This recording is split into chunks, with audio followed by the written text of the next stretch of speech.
Ikvienam vajadzētu iepazīties ar šo 2x2 režģi, jo tā pamatā esošā loģika nosaka politiskās noskaņas Amerikas Savienotajās valstīs. Tas izskaidro, kas ir noticis iekšzemē, reaģējot uz karu ar Irānu, un tas izskaidros, kas notiks tālāk ar Trumpa reitingiem pēc vēl viena nemierīga brīža ASV politikā. Patiesi, jaunākais šī piemērs nāk no vakardienas plānotajām Baltānama korespondentu vakariņām, vai vismaz plānotajām vakariņām. To pārtrauca it kā šāvējs, kuru visi aizdomas, bez apstiprinājuma pagaidām, mēģināja nogalināt prezidentu Trumpu. Ļaujiet man vispirms pastāstīt par pašu notikumu. Korespondentu vakariņas ir ikgadējs pasākums, kas notiek Vašingtonas Hilton viesnīcā. Tas atrodas apmēram 1,5 jūdzi no Baltā nama, un līdz vakardienai tas vislabāk bija pazīstams kā vieta, kur tika mēģināts nogalināt Ronaldu Reiganu. Reigans tajā incidentā patiešām tika sašauts, un kādu laiku nebija skaidrs, vai viņš izdzīvos.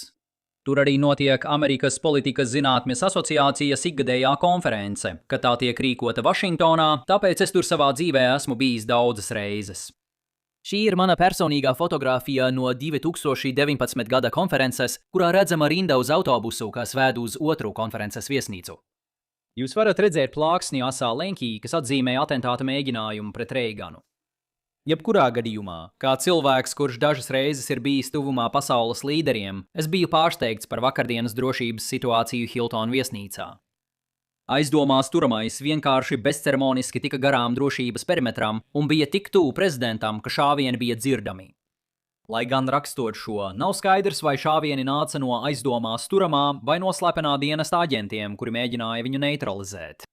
Neatklājot konkrētas detaļas par drošības stratēģijām, es nekad neesmu bijis situācijā, kur šāds scenārijs būtu pat attālināti iespējams. Pirmais drošības perimetrs vienmēr ir pietiekami tālu, lai jebkurš, kurš mēģinātu izlausties cauri, skrietu vismaz minūti pirms pietuvotos kādam svarīgam cilvēkam.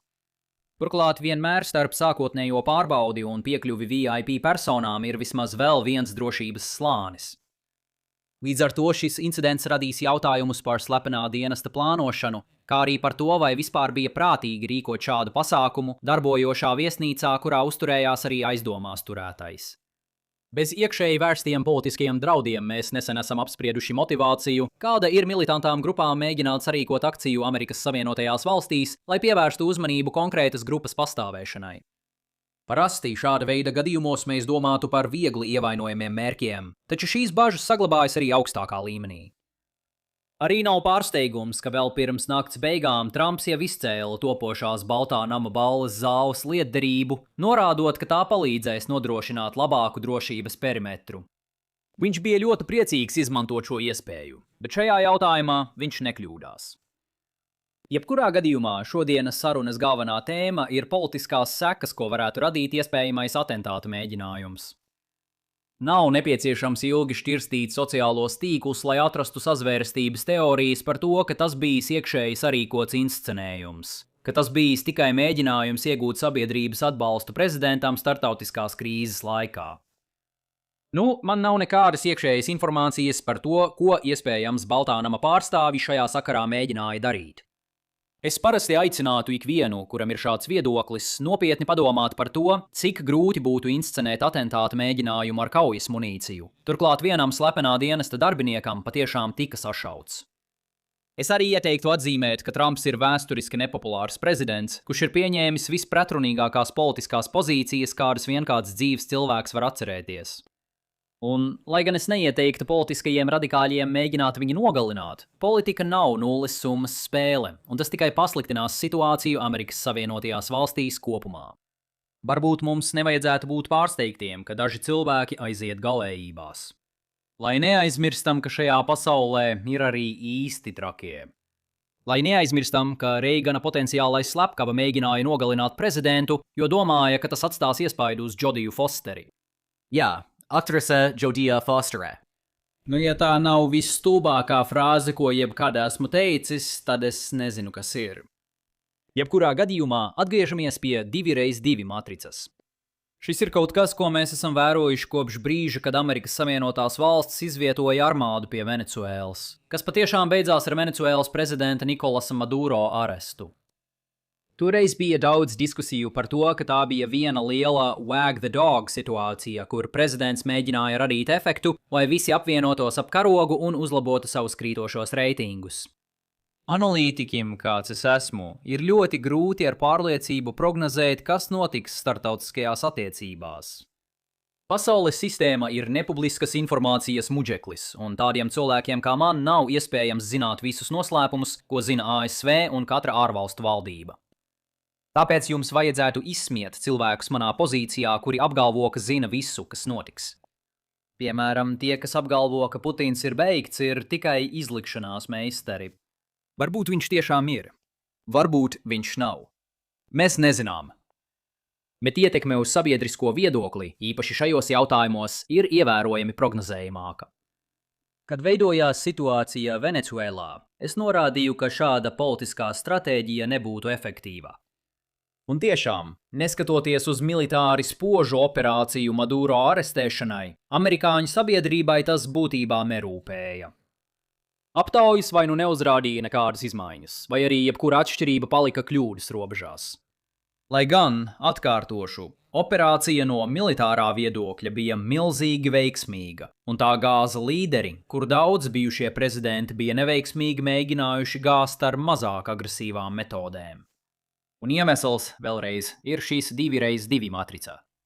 Lai veiksmīgi apvienotu sabiedrību ap karogu, ir jāpanāk, lai tie, kas neatbalsta, kļūtu par atbalstītājiem. Mehanizms, kā tas notiek, ir tāds, ka indivīdi, kuri neatbalsta prezidentu, bet uzticas prezidentam, maina savu iepriekšējo nostāju. Varbūt viņi neuzticas prezidentam, bet viņi joprojām uzticas amatam un pozīcijai. Un, kad viņi redz krīzi, viņi vēlas sniegt savu atbalstu, lai dotu Savienoto valstu valdībai iespēju rīkoties atbilstoši. Ir reti, kad starptautisko konfliktu teorijas sniedz nozīmīgas pārbaudāmas hipotēzes, kuras mēs pēc tam varam apstiprināt datos. Bet šī ir viena no tām. Saliedēšanās ap karogu efekta apmēru patiesībā ierobežo uzticību valdībai. Tāpēc šeit mēs varam būt pārliecinātāki par prognozēm, atšķirībā piemēram no tā, kad tieši stāsies spēkā vienošanās starp Ukrainu un Krieviju. Cilvēki, kuri izliekas par spēļu teorētiķiem, apgalvo, ka viņi var paredzēt nākotni. Un, diemžēl, daļa sabiedrības tam ir noticējusi.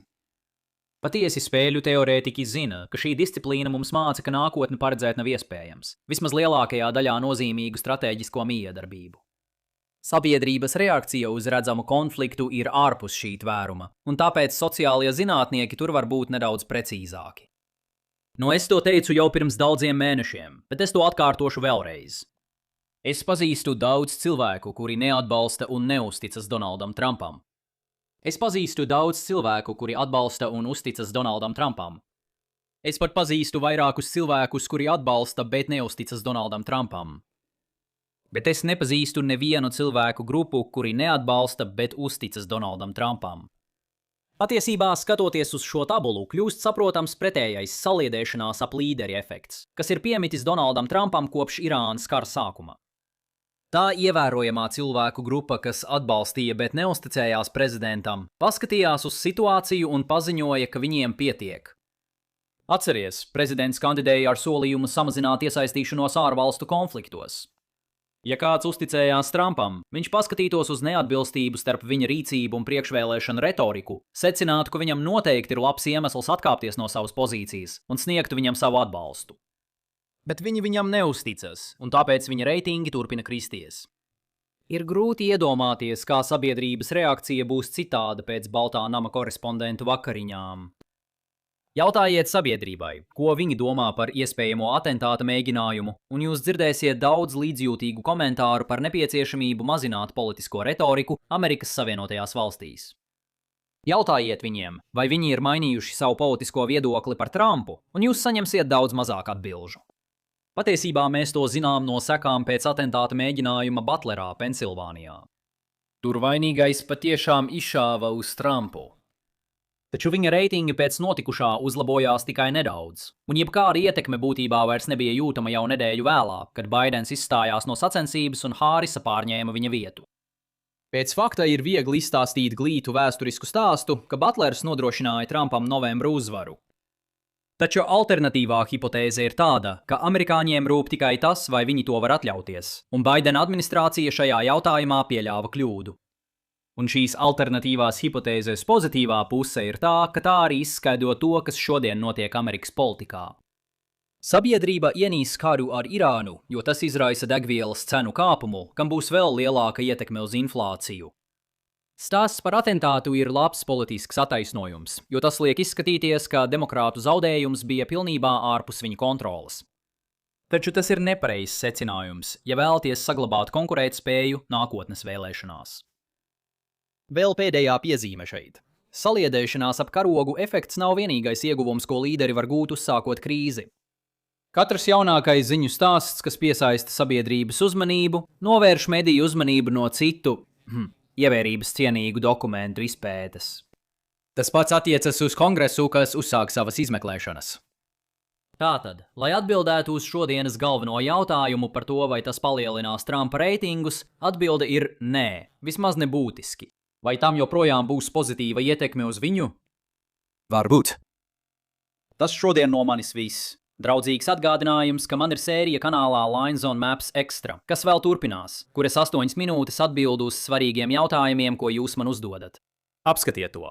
Un ja jums patika šodienas video, lūdzu nospiediet patīk, dalieties un abonējiet. Un tiekamies nākamreiz. Saudzējiet sevi!